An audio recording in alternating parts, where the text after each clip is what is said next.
Hey lovely friends, welcome back to Mornings with Nana. Today I want to show you how to design a wreath for a spring wedding. And this wreath is meant entirely for the use of the bride at the wedding. So before we get started, go ahead and hit that subscribe button and please help me reach my goal of getting 50 followers on this. So let's just jump right into it and get going, okay? Now this is a wreath that reflects the attitude of this beautiful spring wedding.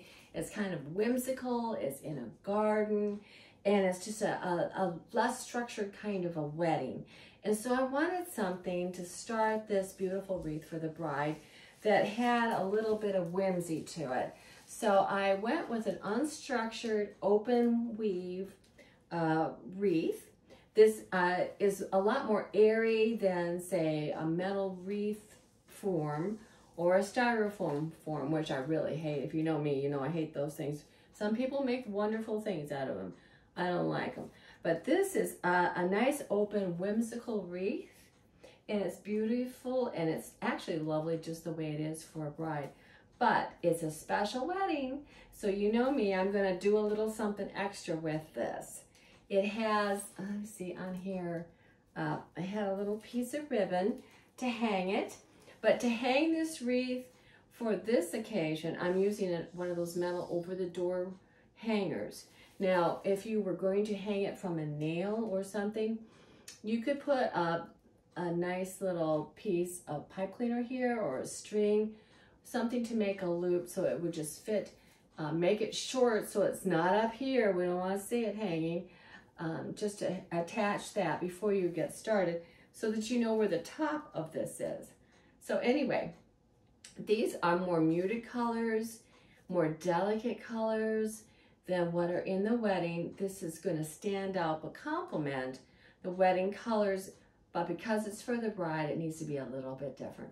So this is what I've chosen for her, and you know me, I like to take something like this and make it very personal to the person who's getting it, and see if I can change this a little bit. It needs to be a little bit bigger than what it is. For this occasion, more is more, and it needs to just be a little bit more lush and luxurious. So what I have over here are different things, and when you start to design your own wreath, get everything out and have an open mind. And you have to kind of design these as you go to see what works best and in what part of your wreath you're going to put these things. Now here are some things I have. I had this lovely little flower. This is a very delicate multi-petal thing. It's velvet, it's beautiful. And I thought it might look good, maybe up as a focal point here. Or, oh golly, there's a nice spot. That would be pretty too. Or at the bottom. You have to figure out, does this work? I'm not going to use this. So I want to show you why I'm not going to use this beautiful flower. See, the base colors in this wreath are shades of a light pink, a creamy white, and then a darker pink in the throat of the flowers. This has more peach.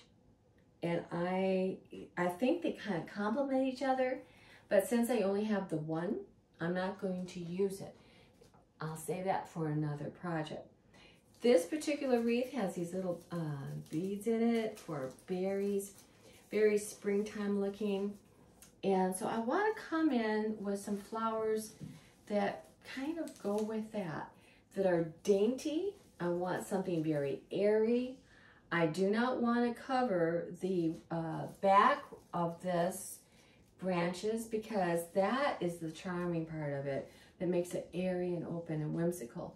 So the decoration that we put on this wreath are going to be more towards the center and down towards the bottom because I'm going to change the shape of the circle, which is totally fine, just the way it is, but I just want to enhance it quite a bit more than what it is. So I'm going to turn it just a bit, and I'm going to think, hey, this little pink accents this. And see how lovely those go together? That would be a good choice. Something very dainty, something very whimsical. So this gets my vote. Now look at this. This choice is a darker color. This is more the color I used in the groom's wreath. This would work as well, but I think it's a little bit heavy for a bride, and it looks a little bit more autumn to me. So that gets a hard pass. You have to look at what you have and how to use it, and not necessarily use it just because it's on hand. Now, one thing I wanted to do, like I told you, is to change the shape of my wreath so that it has a focal point coming towards the bottom because it's hanging up high on a door. And so if I put the focal point up here, that's going to be way above someone's eye level when it's hanging on the door. So we have to keep in mind, how is this wreath being used? Where is it being displayed? So I've got this lovely cream flower. It's kind of complementary to the centers of this white. You want to use this. So I'm going to slide this in just to see how this looks underneath here. And I hope you all can see that. Let me see, the back of this is white. Let me lay this down. I can tell you what, tech guy, can you hand me that green mat over there? And I'm going to put that underneath here because I'm using, it's against the wall there, tech guy. I'm going to put that underneath here so that you can see where the flowers are in comparison to this tablecloth. This is a nice dark color, and this helps a lot when you're working to have something that contrasts with your wreath. Thanks, tech guy, for helping me out there. See now how that stands out when you're working? You can kind of see this a little better on the video, I think. All right, so here's our stuff over here and my lovely little white flower, and I'm going to put this right here so it complements the wreath. It brings the eye down this way, and it also gives me a lovely little trailing look without adding any kind of structural change to this wreath. Now that's a whole other video. We could cut this wreath in half right here and change the shape, but why do that when I've already got such a lovely start here? Now I'm going to put those flowers right underneath the wreath so that I keep these lovely branches visible, because that adds a little bit of whimsy. Now in this case, I have an exception to my rule of 3. I'm only going to use the 2 stems of this lovely flower. If I put 3 there, which normally you use odd numbers in arrangements, it gets too heavy, too busy, and it really detracts from the loveliness, the openness of this gorgeous wreath. So I'm going to stop with those 2 things. Now I have some other flowers here that kind of make a difference to me in making an arrangement. Again, this is my focal point. It's starting to draw your eye down this way, so it enlarges the wreath and will look more magnificent when it's hanging. Now for this wedding, I think a little bit of Lily of the Valley would be just utterly charming. Oh my gosh, but where to put this? I got a nice little vacant spot right here. You can stick this right into the weave of your flowers, of the wreath. And then if you like it, if you say, oh yeah, Nana, that looks really good, then you can take a little bit of hot glue and make that permanently in there.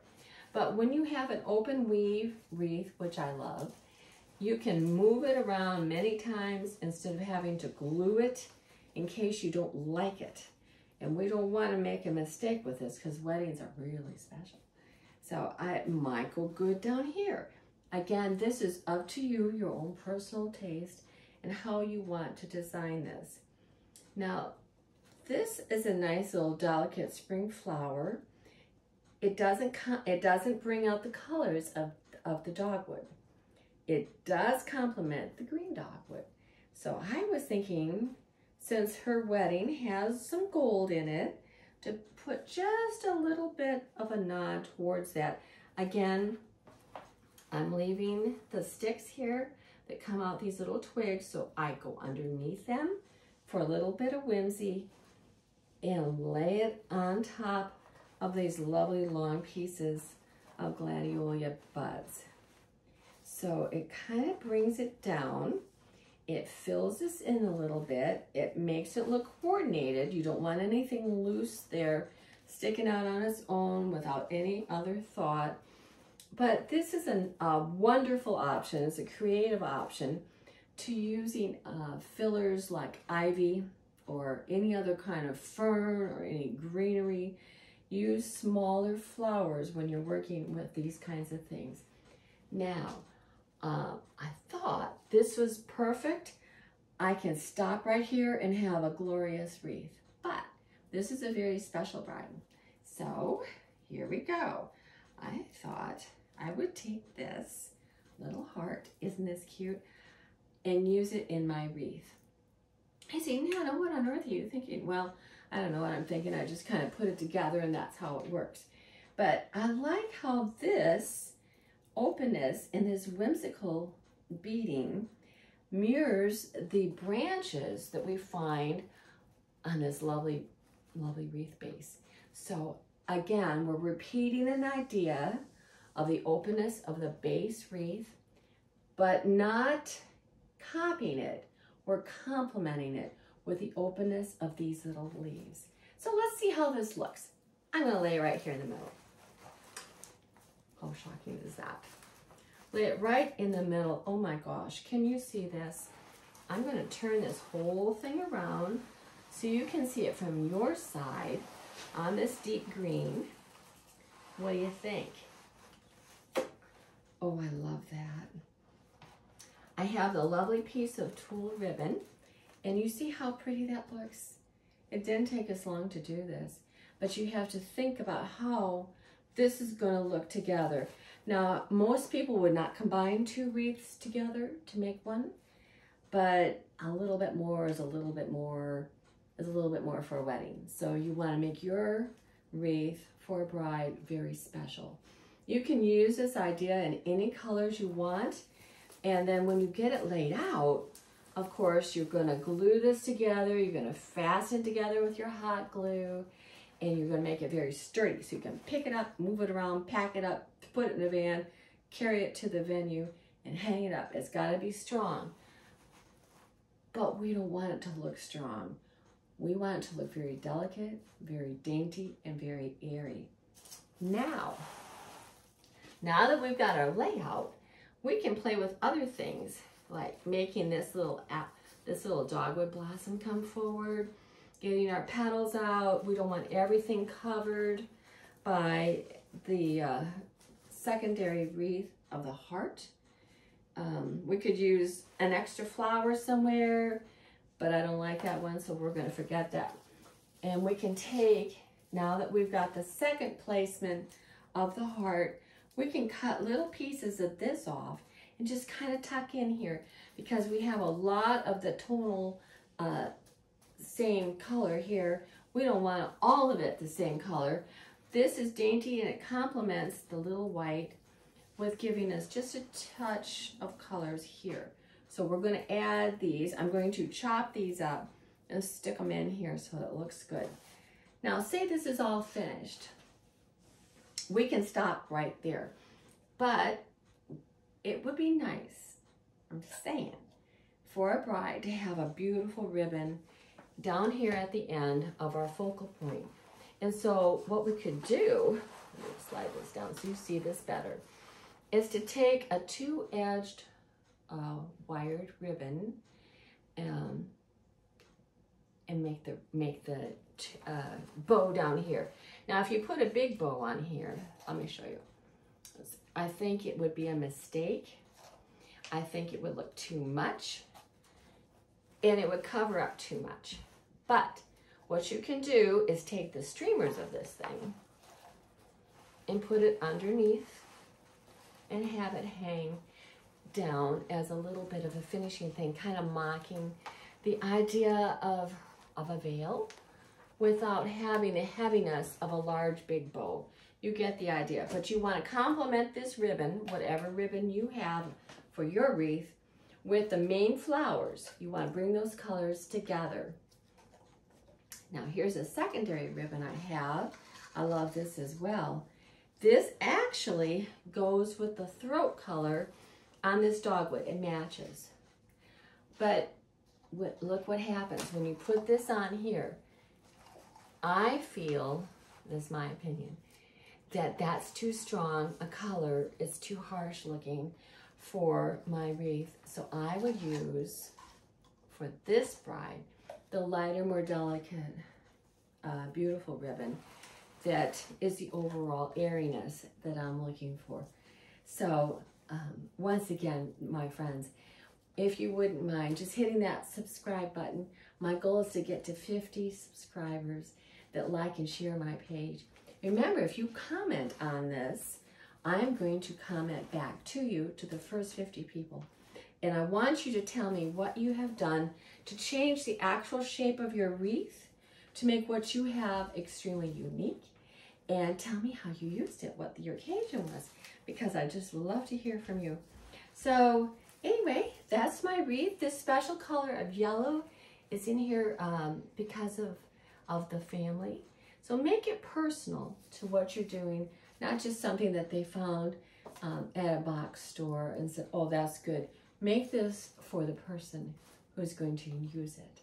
Thanks again for joining me today, my lovely friends. Hit like and subscribe. Love you. Bye.